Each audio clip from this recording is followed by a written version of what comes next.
Sem metas, a estratégia vira discurso. A execução, ela precisa ser guiada por uma meta. É sobre isso que a gente vai falar hoje, sobre como estabelecer metas. Um dos segredos para fazer com que a estratégia da sua empresa se torne prática é, a partir de uma iniciativa estratégica priorizada, você desdobrar metas táticas. O que significa isso?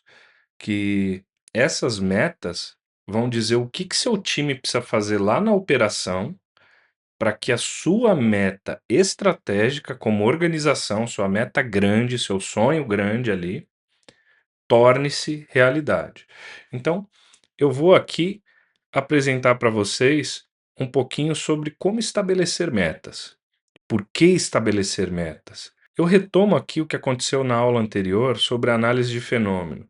Só para contextualizar vocês, nós estamos num exemplo de uma drogaria que quer reduzir o seu tempo médio de permanência em loja, reduzir filas e melhorar a nota de atendimento. Sabe aquela nota que você dá no caixa da drogaria? Que são rostos, né? Carinhas em geral, numa escala de 0 a 5, de 1 a 5 e assim por diante. Então, hoje, qual que é o problema aqui que está destacado em amarelo? É o tempo médio nos horários de atendimento, nos horários de pico, que é 8 às 9 da manhã, 17 às 18 horas e meio-dia a 1. Nesses horários, o tempo de atendimento é esse aqui, ó. Ele é 22 minutos e a nota é 2 de 5 ou 20 de 50. Nos outros horários, que não são horários de pico, o tempo médio de permanência em loja é de 10 minutos. E aí a avaliação é de 42,50 ou 4 em 5. Portanto, a avaliação é muito melhor e o tempo de permanência em loja muito menor. Vamos seguir adiante para mostrar aqui para vocês como que a gente define uma meta. Então eu peguei aqui, pessoal, o tempo no horário de pico. Eu acabei de falar para vocês que nos horários de pico, aqueles 3 horários que a gente destacou, a média de tempo de atendimento era de 22 minutos. E no horário normal, de 10 minutos. Qual que é a lacuna? Ou seja, a diferença entre o resultado que você está atingindo indesejável, que é de 22 minutos, e o horário que você deseja atingir, ou o horário que você considera uma boa prática. Se todas as pessoas permanecerem na loja por em média 10 minutos, isso significa que você tem um bom atendimento, você não tem fila, você não gera transtorno para o cliente, neste caso aqui que a gente está estudando nesse exemplo. A lacuna, portanto, é de 12 minutos. A diferença entre os dois patamares de resultado é de 12 minutos. Em geral, o que a gente faz? O que causa essa diferença de 12 minutos? Ah, mas é normal no horário de pico você ter mais filas, você ter mais tempo de permanência. Ok, tem algumas causas que pode ser que eu não consiga controlar, mas há outras causas que eu consigo controlar. Então, para não falar que a gente vai conseguir reduzir de uma vez só, de 22 para 10, nós estamos dando o primeiro passo, que é uma boa prática de gestão conhecida, diversas consultorias usam isso, que é capturar 50% da lacuna. Então, em vez de 12, eu estou reduzindo em 6. A minha meta é reduzir de 22 menos 6, 16 minutos o tempo médio de atendimento, correto? Então, aqui está. Então, a minha meta preliminar, por que meta preliminar? Eu disse aqui está escrito, não é? Uma meta preliminar é uma meta que ainda não foi negociada com o gestor da meta. Então, estou definindo aqui o que é possível, depois eu vou negociar com o gestor da meta. Pode ser que ele diga: olha, não, eu acredito que é possível reduzir ainda mais. Ou ele falar: cara, isso aqui não é factível por conta disso, desse outro fator, e ele precisa trazer elementos para isso. Em geral, 50% da lacuna de uma meta que você nunca trabalhou é mais do que factível, ok? Seguindo adiante, vamos falar agora sobre a nota. No horário de pico, a nota é de 2 em 5. A nota é pior. do que no horário normal, que a nota é 4 de 5, que é uma nota muito melhor, não é? A lacuna, ou seja, a diferença entre 2 e 4, entre o resultado indesejado e o resultado desejado, resultado bom, considerado bom, é de 2 pontos. Eu vou capturar da mesma maneira um ponto, que é 50% da lacuna. Então, o que que eu quero fazer? Eu quero melhorar meu resultado no horário de pico de 2 para 3. Tá combinado aqui? Entendido? Então, esse conceito de lacuna é uma forma muito efetiva de se definir metas. Então, eu entendo qual que é o meu resultado atual indesejado e comparo com uma referência, o chamado benchmark. Essa referência pode ser interna, como eu fiz aqui, ou seja, em um determinado horário eu tenho um resultado bom, em outro determinado horário eu tenho um resultado ruim. Então, o que me leva a essa diferença? Como eu posso aproximar uma coisa da outra? Como eu posso gerar mais conveniência para o meu cliente? Ou eu posso comparar com uma outra empresa. Se eu tiver uma referência externa, eu também posso fazer essa comparação. E esse resultado da avaliação normal ou desejável ou resultado ideal, ele pode ser de um concorrente ou se eu tiver mais de uma loja, eu comparo todas as minhas lojas e avalio qual que é o melhor resultado e estabeleço uma comparação. Isso também pode funcionar, ok? Pois bem, a gente pode seguir adiante aqui, e aí o que que eu quero demonstrar aqui para vocês? Criamos essa tabela. Então, hoje, atualmente, nos horários de pico, eu tenho 79 atendimentos por dia, o tempo médio é de 22 minutos e as notas de 2,4 ou 24/50. Nos outros horários, eu tenho 100 atendimentos, um tempo médio de 10 minutos e 42/50 como nota ou 4,2/5. Na média geral, no resultado final, não é? Eu tenho 179 atendimentos com um tempo médio de 15 minutos e eu tenho notas 3,4/5 ou 34/50. Com essas duas metas que a gente estabeleceu, ou seja, nós vamos melhorar o tempo de atendimento em pico, durante o horário de pico, de 22 para 16, e as notas em horário de pico de 2 para 3, e aí eu coloquei aqui com, né, os quebrados. Então a nota hoje é 2,4 ou 24/50, e aí a gente vai melhorar para 33/50 ou 3,3/5. Tá bom? Isso é uma média lá entre as carinhas, em que cada carinha, a primeira carinha vale 1 e a última 5. Pois bem, e nos outros horários, a gente vai manter essa esse tempo médio estável, de 10 minutos e 42. Então, fazendo uma simulação, se a gente melhorar nos horários de pico, dessa forma como a gente acabou de explicar, os meus mesmos e o número de atendimentos permanecer constante, então o que que vai acontecer? O meu tempo médio, que era de 15 minutos de permanência em loja, vai passar para 13. E minha nota, que era de 34, vai passar para 38. Tá ok?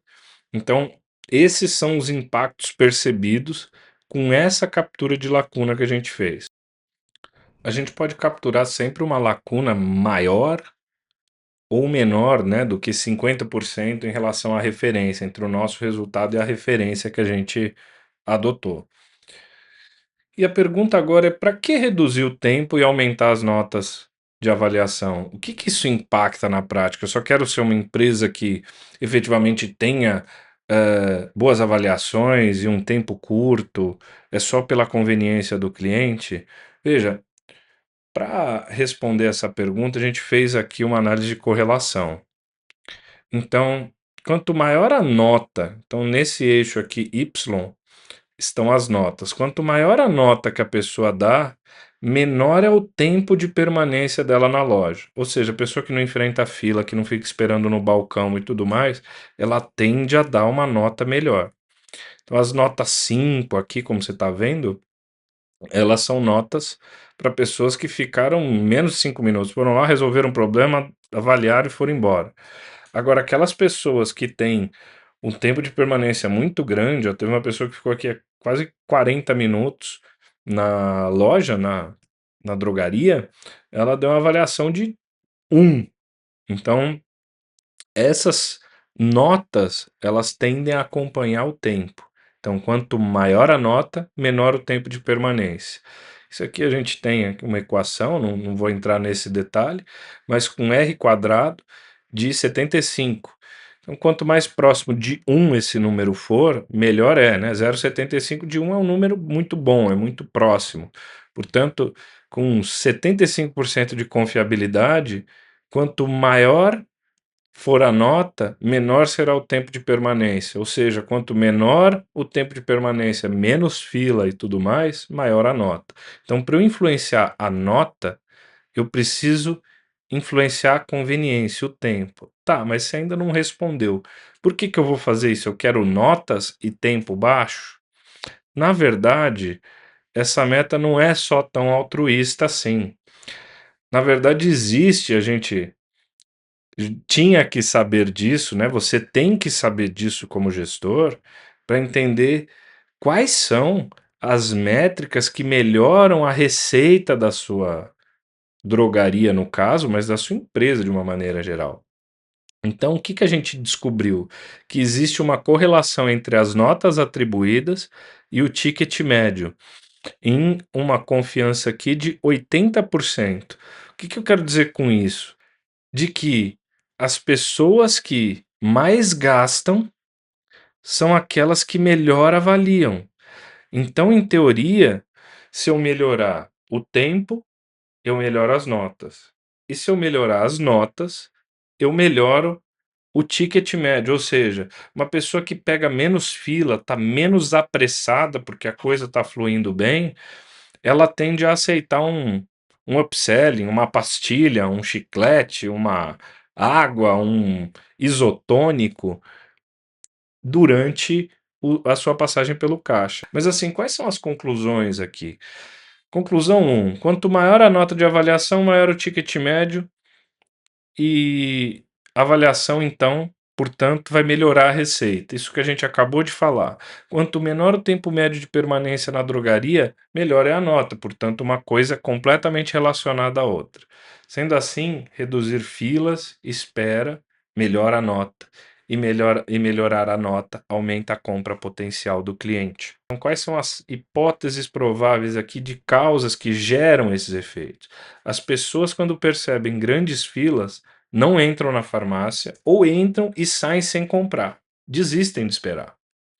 Outra hipótese: ao perceber a fila grande, o próprio atendente da farmácia ele não oferece o upselling. Para agilizar a fila, para respeitar quem está na fila e agilizar o atendimento, ele acaba não oferecendo, isso diminui o ticket médio da farmácia.